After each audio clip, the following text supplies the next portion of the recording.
jadi fitnah. Tentang kajian nasab, saya bukan ahli tentang nasab. Saya nggak punya keahlian ngelacak DNA.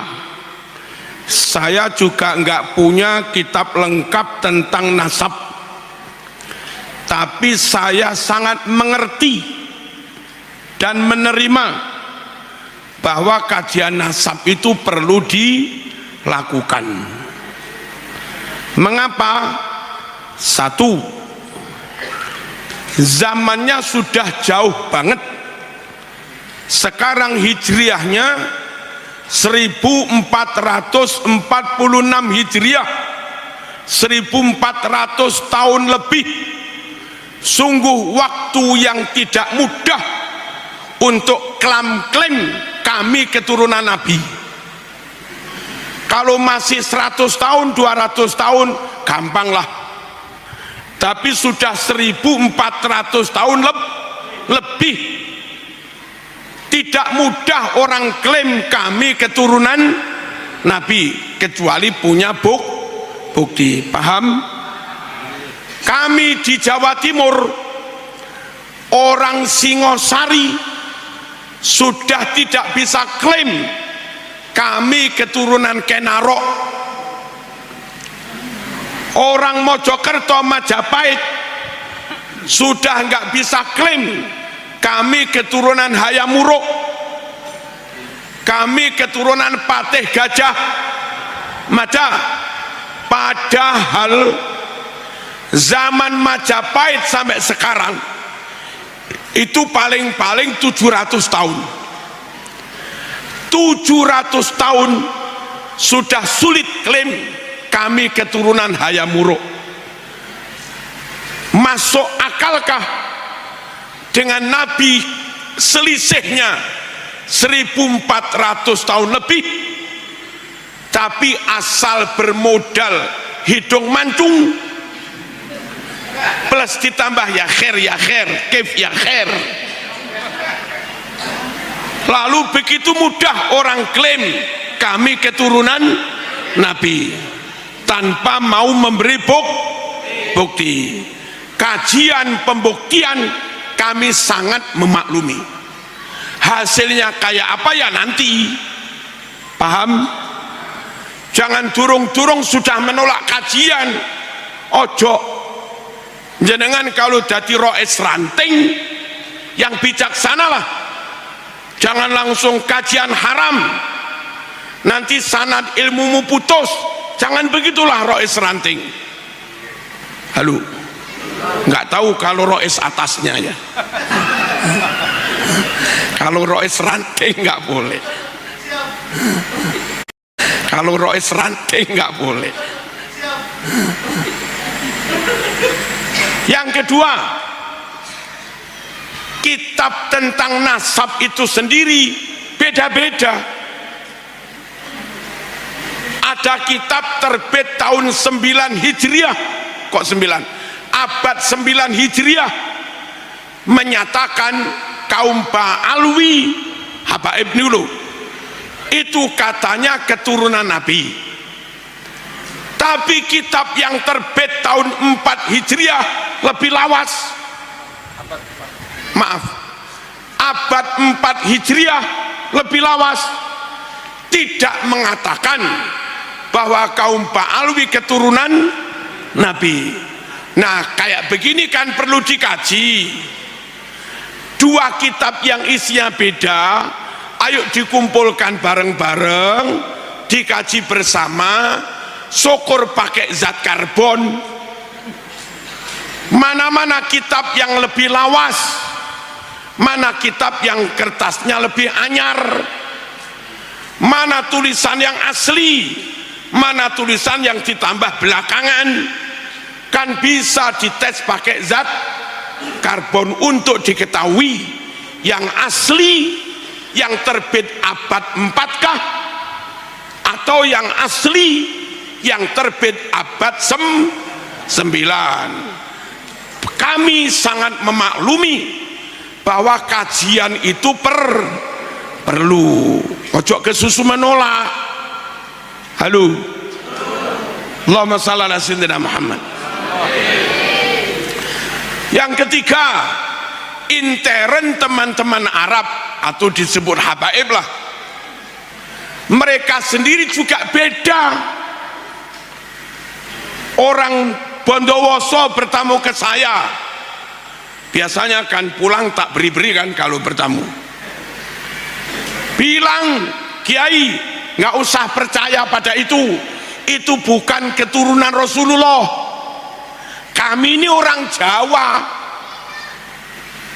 Yang ini bilang ini bukan keturunan, yang ini bilang ini bukan keturunan, lah podo Yamane.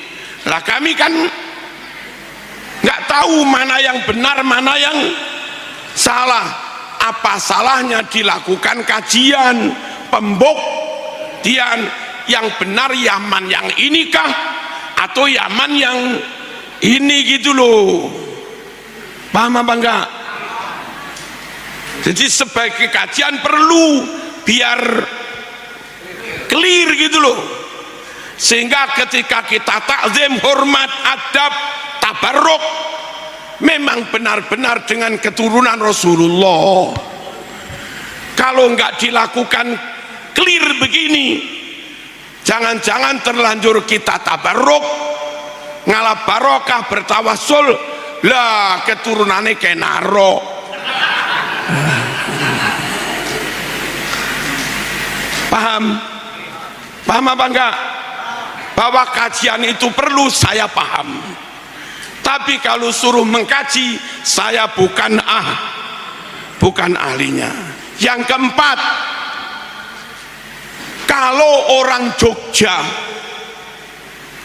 ngaku keturunan Hamengkubuwono, pantaslah.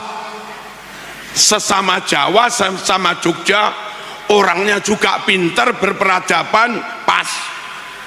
Kalau orang Papua ngaku keturunan Raja Ampat, pas.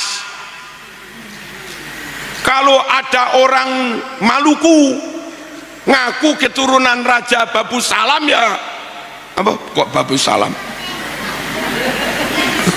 kerajaan apa Babuloh ya, pokoknya itulah. Kalau ada tokoh-tokoh Cirebon, alim-alim top nasabnya, dia ngaku keturunan Syarif Hidayatullah, kami bisa memaklumi, memang orang Cirebon, orang Banten juga. Tapi ketika ada orang Papua ngaku keturunan Hamengkubuwono, itu kan susah kami terima, kecuali menunjukkan bukti.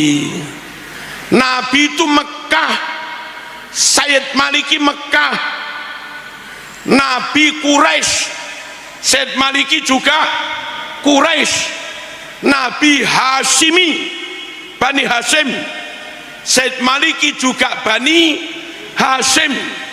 Nabi cerdas, Fatona, Sayyid Maliki juga alim luar biasa. Nabi ganteng, Sayyid Maliki juga ganteng. Halo, Nabi berakhlak mulia, Sayyid Maliki akhlaknya juga luar biasa. Orang kayak Sayyid Maliki begini, andai ngaku keturunan Nabi, kami sangat bisa menerima.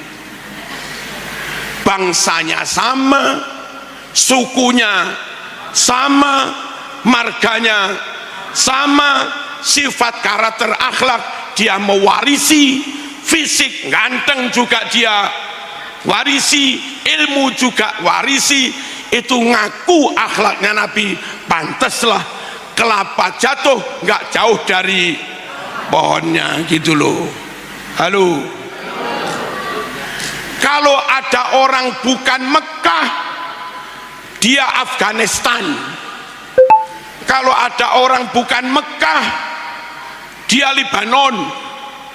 Kalau ada orang bukan Mekah, dia Yaman. Berjarak 1.500 kilo bisa lebih. Kalau ada orang bukan Quraisy, wong dia Habasyah, Habsi. Kalau ada orang bukan Quraisy, dia Qahtani. Kalau ada orang bukan Quraisy, maaf, dia Aden. Bangsanya beda, sukunya juga beda, fisiknya juga beda jauh dari Said Maliki. Halo, karakter akhlak sifatnya juga beda. Nabi sabar, berakhlak mulia, dia ngamuan, takbir prak. Halo, orang kayak begini kalau tidak mengaku keturunan Nabi, kami maklum.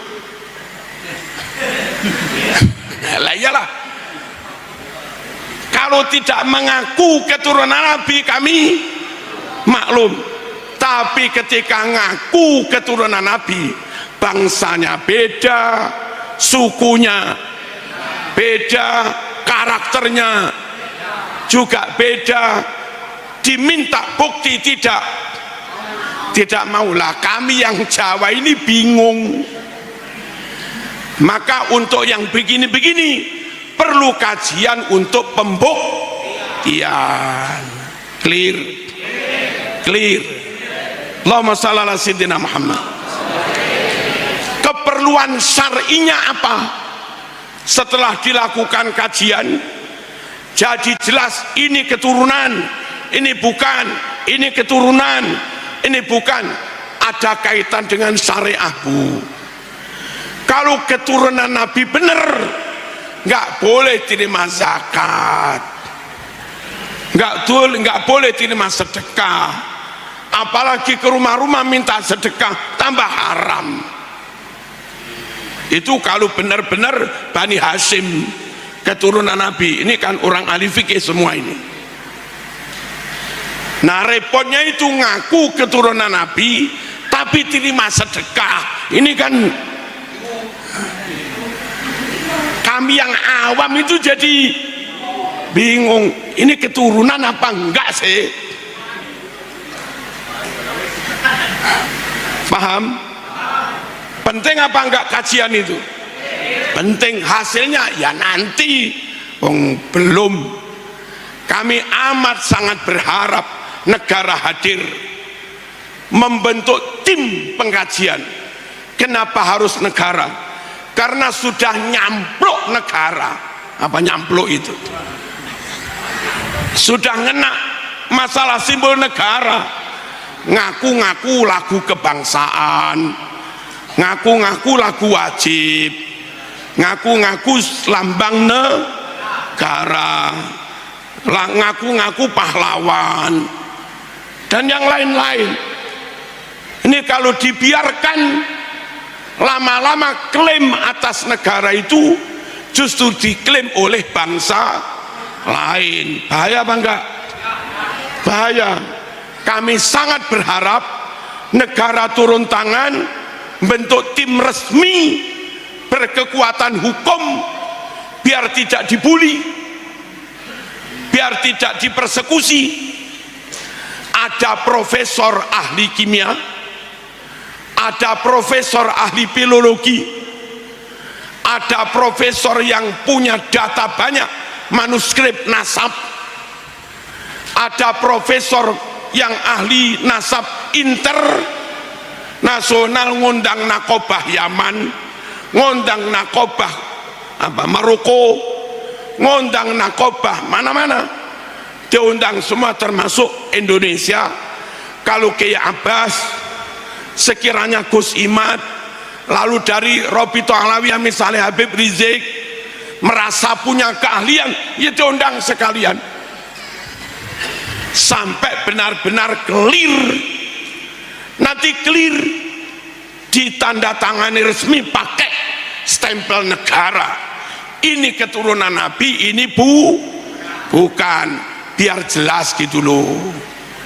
Ya apa kalau begitu? Penting apa enggak? Penting.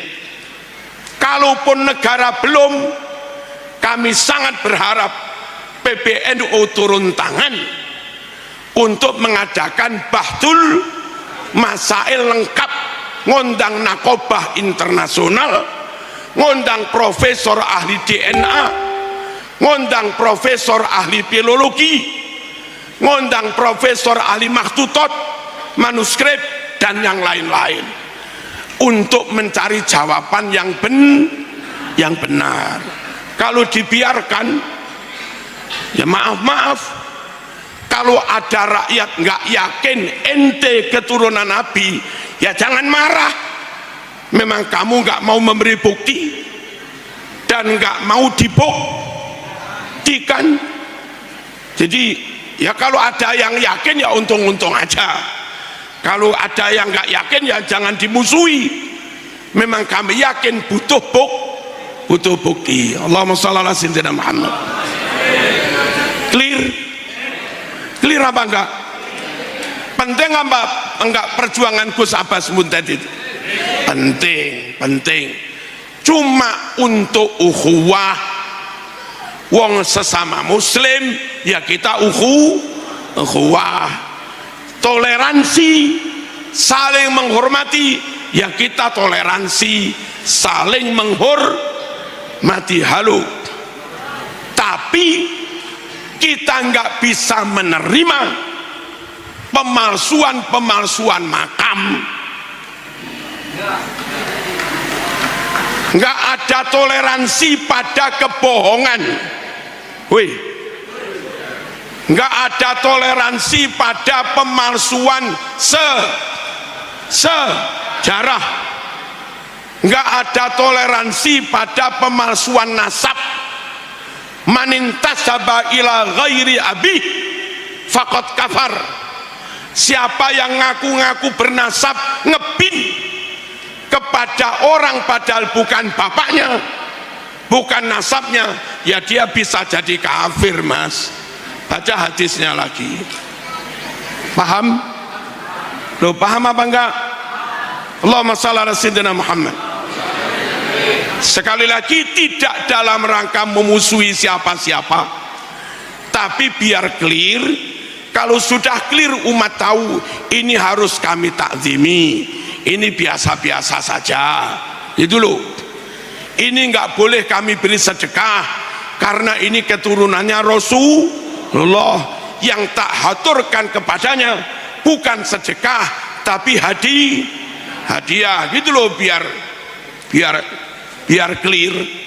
Plus begini, menurut kitab Diba, wa ila sibtaini nantasibu nasabam ma fihi min takhoni kam imamin ba'dahu khalafu minhu sadatun bidha urifu wa bihadzal wasfi qad usifu min qadimid dahri waz zamani mitlu zainil abidina ali wabnihil baqiri khairi wali wa ila sibtaini nantasibu, kami keturunan Rasulullah, orang yang bernasab hanya kepada Imam Hasan dan Imam Husain.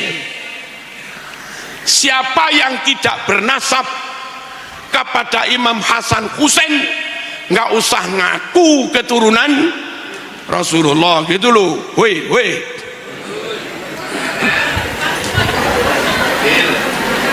Jelas apa enggak ini? Nasabam mafihi min takhon, nasab ke Imam Hasan Husain, nasab beneran, nasab clear, nasab terang, mafihi min takhon, sama sekali enggak ada remeng-remengnya, sama sekali enggak ada asapnya, sama sekali enggak ada dukhonnya, sama sekali enggak ada debunya, clear padang. Nasab ini memang keturunan Rasulullah. Paham? Kajian ini perlu biar clear. Nasabam mafihi min takhoni. Kalau enggak dikaji, ya tetap remeng-remeng. Kalau remeng-remeng, ya ada yang ngakui, ada yang tidak. Wong namanya juga remeng-remeng. Kam imamim ba'dahu khalafu, banyak sekali dari keturunan nasab Imam Hasan Husain yang jadi imam, jadi tokoh ilmu. Syekh Abdul Qadir Al-Jilani keturunan Imam Hasan, Syed Maliki keturunan Imam Hasan. Banyak dari keturunan itu jadi imam, tokoh top-top. Kalau zaman hanya jualan apalah, nggak jadi tokoh, mohon nggak usah ngaku keturunan.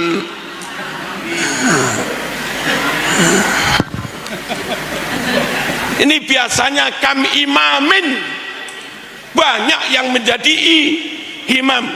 Imam Ali Zainul Abidin, putra dari Imam Husain, itu tokoh sufi. Saking tasawufnya hanya kepada Allah, dia sholat di masjid kebakaran. Orang pada teriak, ya benar Rasulullah, hari, wahai cucu Rasulullah, kebakaran, ayo keluar. Tenang aja dia sholat. Ini memang hanya kepada Allah sudah, nggak takut dengan apapun. Tokoh sufi, selesai sholat, orang cepat mengevakuasi, dikeluarkan dari masjid selamat. Lalu ditanya, kenapa kau diteriaki kebakaran kok tetap saja tenang sholat? Apa jawabnya? Al-hadni narul akhirah an narid dunya. Dalam hal saya takut pada neraka di akhirat, itu sampai membuat kami nggak peduli dengan api yang ada di dunia. Kayak begini loh keturunan Rasul itu. Orang hari-hari nyari duit, minta kesana kemari, zuhudnya nggak ada, nggak jadi tokoh, nggak jadi imam, lah kok ngaku. Paham? Kalau dari kajian nanti ternyata kamu terbukti keturunan, ya khair, alhamdulillah, kami takdim semakin tidak ragu. Kalau ternyata enggak terbukti keturunan, kamu tereliminasi. Ini dulu enggak tereliminasi. Apa tereliminasi? Tersingkir, corek, tersingkir. Jangan sakit hati, ojo gelo. Muslim sejati mending menjaga kesucian, nasab Rasulullah, meskipun tanpa ada nama saya di situ, daripada nama saya dipaksa-paksakan ditulis di situ, tapi nasab Rasul menjadi tidak murni. Paham? Ojo gelo, ojo loro hati. Terus minhu sadatum bida urifu, dari nasab Hasan Husain ini, nasab Rasulullah, urifu, mereka dikenal dari dulu, dikenal dengan sebutan sadat. Sadat itu jamak dari sayyid. Halo, dari dulu anak cucu Nabi itu namanya sayyid. Lalu belakangan untuk membedakan cucu Husain dan cucu Hasan, yang cucu Husain tetap sayyid, yang cucu Hasan menjadi syarif. Dari dulu keturunan Nabi sayyid, minhu sadatun bida urifu wa bihadal wasfi qad wusifu. Dengan sifat sayyid dari dulu mereka diberi sifat. Sejak kapan? Min qadimid dahri wa zamani, sejak zaman dulu kala. akan saya katakan. Wong dari dulu namanya Sayyid, dari dulu namanya Syarif, Syarif Hidayatullah. Kok tahu-tahu bukan Sayyid, juga bukan Syarif, anak cucu Rasulullah berubah sebutan menjadi apa tadi? Loh, apa tadi? Dari dulu sebutan anak cucu Rasulullah Sayyid atau Syarif, Syarif. Kok tahu-tahu belakangan berubah menjadi apa? Labib, apa? Apa? Apa Bu? Labib, Labib, nggih. Apa? Katanya kitab Dibaan dari dulu namanya bukan Labib,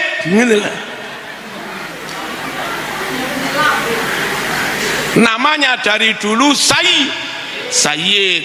Nah gitu loh, kita ikut kitab Dibaan saja ya. Kepingin pemurnian min husadatum bila urifu, kepingin padang tanpa remeng-remeng, ma fihi min dakhoni. Ini yang perlu kami sampaikan tentang nasab. Kami nggak menentang nasab siapa-siapa. Kalau mereka tanya ngapain ngurus nasab orang, kalau kamu nggak ngaku nasab Nabi, kami nggak perlu ngurus. Tapi karena kamu ngaku nasab Nabi terkait dengan syariat, terkait dengan kewajiban harus mahabbah, kami harus urusi. Jangan-jangan terlanjur kami mahabbah ternyata bukan. Terlanjur kami enggak mahabbah ternyata iya, gitu loh. Makanya perlu dilakukan kajian. Al-Fatihah.